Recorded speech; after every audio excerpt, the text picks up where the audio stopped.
You know, we have been talking about relationships, and there is one very dominant theme when I see conflict between two people, and that is there is one person, or sometimes there are both people who want to fix each other. The emphasis is on the word fix. Where does this need to fix come from?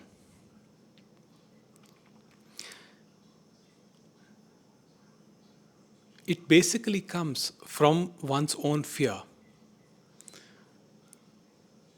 with the belief that if the other person behaves in a way that I want them to, then I will feel better. I will feel that my relationship is progressing. I will feel that I'm doing better. We are doing better as a couple.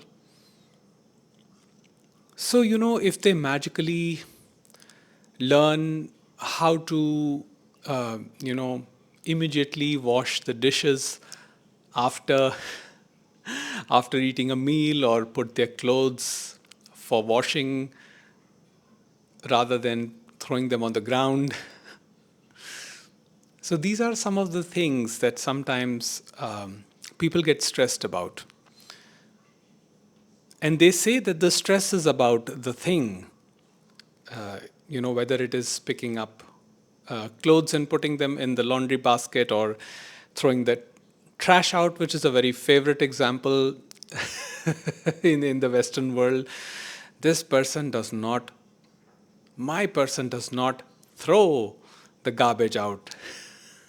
There are fights on who is going to throw the garbage out. How is it to be thrown? What is the right way? A lot of these communications do not happen when people are courting, when people are, trying to impress each other, dating each other. They don't talk about all this stuff. And later on, all of the stuff comes up, even like waking up in the morning and putting your bed sheet, or putting your blankets in a proper place, folding them. And there are fights, fights, fights. But what is happening here? Again, as I explained in my previous videos, in the previous part of this series, we have projected an image of them. And the image of them is the idea of them, how we want them to be, rather than how they are. So we may have an idea that I want my person to be not lazy, to do this work on time, that work on time, do tasks A, B, C, D, as I imagine. However, when they don't do that, or when they don't do a work which is satisfactory enough for us, we sort of build this pressure in our system, and then we explode. So again, it is pointing inwards to our own self. What is happening here? It is not about them. It is not about fixing them. You cannot fix people. People are not your project to be fixed. If somebody is not a compassionate listener, for example, you cannot teach them all of a sudden how to be a compassionate listener. And especially nagging, shouting, or forcing, and using any kind of force will not work. When people use force, as in yelling, and they lose their seed of kindness, compassion, then no communication is happening between the two parties, because each party is concerned with their own image of how they want the other to be. So, how can one proceed in such a situation where there is this sort of a gridlock? One person is projecting an image of the other person, and the other person is projecting an image of the first person. And there is a gridlock. Nobody is listening to each other. This is the problem of dysregulated nervous system, All the defensiveness, all the arguments, all the acrimony that happens because of the dysregulated nervous system. And beyond that dysregulated nervous system is a belief that if I don't speak and assert my rights and assert my boundaries, I will be taken advantage of. My independence will be compromised. So we fear our independence. We don't want to become slaves of the other. So this whole idea within us is that we must show them the right thing to be done. And that comes with force, it comes with fear, it comes with a dysregulated nervous system. When that happens, the other person actually begins to shut down even more. So you see, first thing is, if you have lost the element of presence, and the irony is that the presence is never truly lost, it is because of the presence that even this exchange, even if it is acrimonious, even this exchange is happening because of the presence only. But we have lost awareness in that grounding place, and we are allowing our dysregulated, our stimulated, highly stimulated nervous system, and then we are communicating from that perspective. Why don't you do this task this way? Why do you not do it? Tell me. So what happens? What happens when you do that? The other person shuts down. It's a very natural response. And then you say, why are you shutting down? You become upset when they shut down. And the person on the other side, their heart rate is at a very high, elevated level, and they're saying, this is unsafe, this communication is unsafe. So I don't want to talk, I don't want to communicate. There's no point, it's all useless. You see, the only possibility for real communication to happen is when two people do not try to fix each other, but totally attend to each other in presence. So sometimes that requires spaciousness, that requires patience and understanding. So if you, for example, even if one person understands this and allows that spaciousness to happen in the relationship, and spaciousness is our true nature, the beingness is our true nature, what they realize is not only their nervous system calms down as they tap into their element of presence, even their partner eventually taps into their own presence. Because you see, presence is the commonality here. That is the connection. And again, the irony is that that connection is never lost. So connection is always true. It is the feeling of disconnection which is false. And momentarily, the ego mind, the separative mind, which is trying to fix, which is trying to mold, which is trying to put labels on the other person, they're narcissistic. Oh my God, this word gets thrown around like it's just a piece of cake or whatever. It's very easy to point out to the other person, oh, they are narcissistic.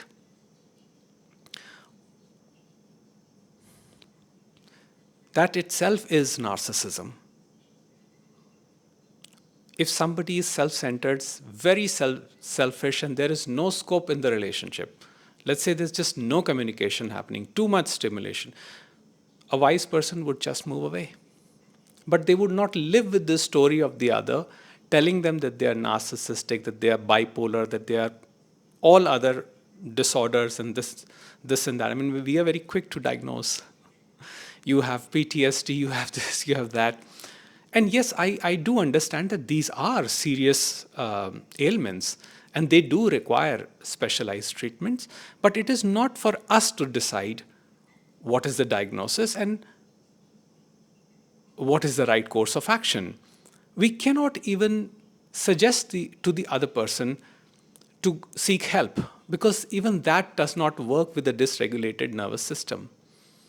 You see, have you tried this?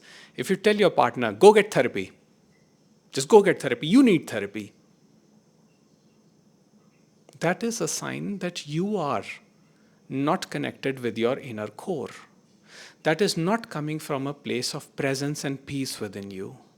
It is not coming from a place of concern within you. It is coming from your own fears. You want them to seek help, but you have lost connection with yourself. Who's going to help that? So, again, I say that it is important to establish a connection with your own inner core, with your beingness, with the self, which is your place of rest, which is the unaffected awareness, unconditioned awareness, and that place is home. And when you're home, nothing can disturb you. You don't even have to tell the other person what is to be done and what is not to be done. They will realize it themselves. They will do work on themselves just like you are doing work on yourself. Now, again, I say that if a situation is dangerous and if this whole exchange has become too violent and it's happening very frequently, then by all means, do whatever you think is necessary in the moment to safeguard your peace. But if you see that the other person has the capacity to reflect, leave them to their own instruments and they will figure it out. You worry about yourself. Don't worry about fixing them. You see what is going on here within you. Thich Nhat Hanh said that the way out is inwards. It is only through inward movement that you find your right way outwards. If you try to get fixes through this modality, that modality, and you're not paying any attention to yourself, you're missing the point. Because you see, I hear this term narcissism quite a lot. And to be honest, I have gone down that route myself also in the past. And then I saw every person as narcissistic, self-centered, because every behavior that is even slightly selfish or self-centered is now labeled as, narcissistic. But you see, when you say that they reacted that traumatized me, what you conveniently miss out is what did you do to provoke that? There is a part you played in that, and you very conveniently missed that out. A subtle comment, a something you did which triggered that reaction in the other person. Now you are blaming them that, yes, they did this, they did that. But where are you owning your part? Of course, you cannot change them. So stay with them, leave them, that's your call. That requires a careful assessment by you, and that requires your own working mind to figure that out, whether to stay, leave, whatever needs to be done. But where are you owning your part in this equation? Relationship is a two-way street. It is not a function of one party just being right and the other party not taking anything, not taking any responsibility. It is two-way.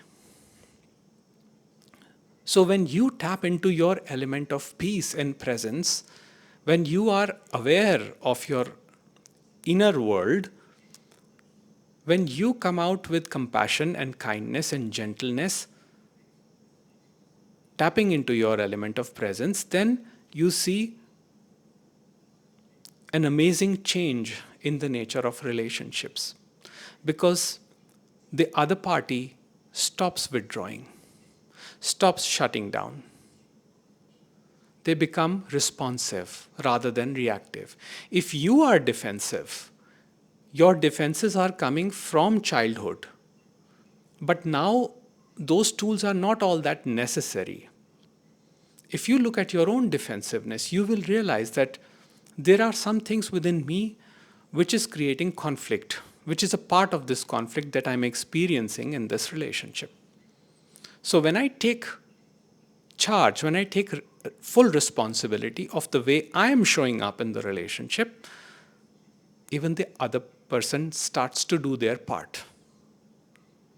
And if they don't, and if there is too much rigidity, then you can always walk away without creating any story about them. They did this to me, they did that to me, I was abused, I was this, I was that. No, no, because then that story becomes a part of your life, it becomes a part of me, and you carry that burden of shame and guilt throughout your life. So, all in all, stop trying to fix them.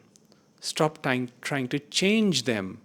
Stop trying to modify their behaviors. Focus on yourself. See what's happening here. And you will find yourself to be in a much better place. And it is through this harmony in this relationship, that you will discover your most natural state. It will allow you to access the deepest trenches of your mind and release all that is stored in the shadows, all that has been running your life unconsciously up to this point. So Nisargadatta Maharaj said that whatever comes to the conscious surface burns. It just vanishes. Let that happen. Enjoy life. Enjoy your relationship. Give your partner time and space without worrying about how much time they are taking, whether am I getting intimacy or not, are they behaving in a narcissistic way, and all these things. The more you read about it, the more you'll realize that it is coming from anxious minds. It is coming from minds that are very unsettled, very scared. Give them complete freedom. Just let them be. That's an act of love. And if they want to leave, let them go too. That's also an act of love. Life is too short. It is not about keeping these small grudges and resentment. It is about enjoying. It is about living fully. So live fully. Live with a smile on your face.